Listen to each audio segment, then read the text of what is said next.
So in order to connect as fully as you can with others, you're going to need your full cognitive horsepower, which comes from a part of your brain called the prefrontal cortex, or PFC, which is responsible for processing and remembering information. Now, before we get to the connection code, I want to share with you a problem that can happen with your cognitive horsepower that can negatively affect your ability to connect with others. How many people here have heard of the term stereotype threat? Okay, it's a few people. The best way for me to explain stereotype threat is to share with you a study that they did on it. So researchers recruited data subjects, and they all were female Asian college students. And they administered a standard math test to them. And the performance was how well did you do on the math test. Now, they split them into two groups. And in the first group, they gave them a questionnaire, like just an introductory questionnaire before the actual test, which had questions that led them to focus more on the fact that they were female. And what's the stereotype of females and math? It's not good, right? And in the other group, they gave them a different questionnaire, and the questions had them focus on the fact that they were Asian. And what's the stereotype of Asians in math? Right. So two groups of women, statistically, they're pretty much the same, given the same exact test. Which group do you think did better? It's crazy, right? The group that was given the questionnaire that focused them on the fact that they were Asian did better. So what do you think is going on here? Now, the funny thing about the way stereotype threat works is you don't have to believe that the stereotype is true in order for it to have a negative impact.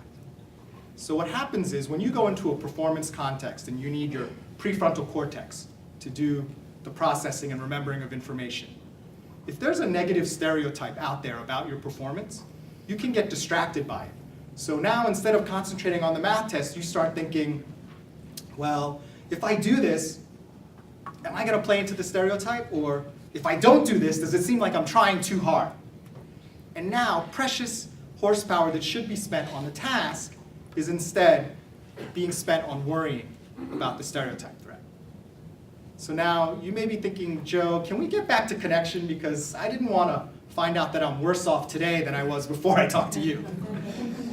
Is there anything we can do to combat the stereotype threat? And as it seems, there is. So I'm going to share with you a few things.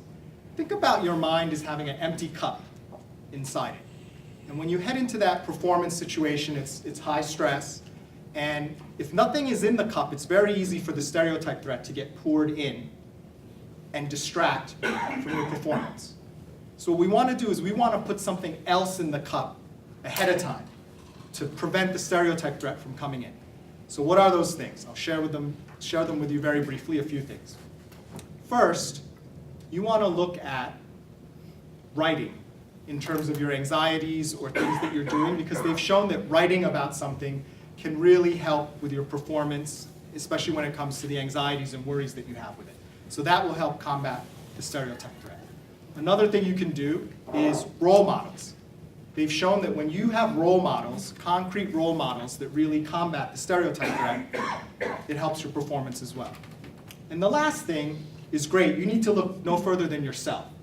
Concentrate on the traits and the characteristics that you have that will show that you're going to do great, which you have already, whether it's your training, your experience, your determination, your education, your preparation, all those things that show that you're going to do great in this performance.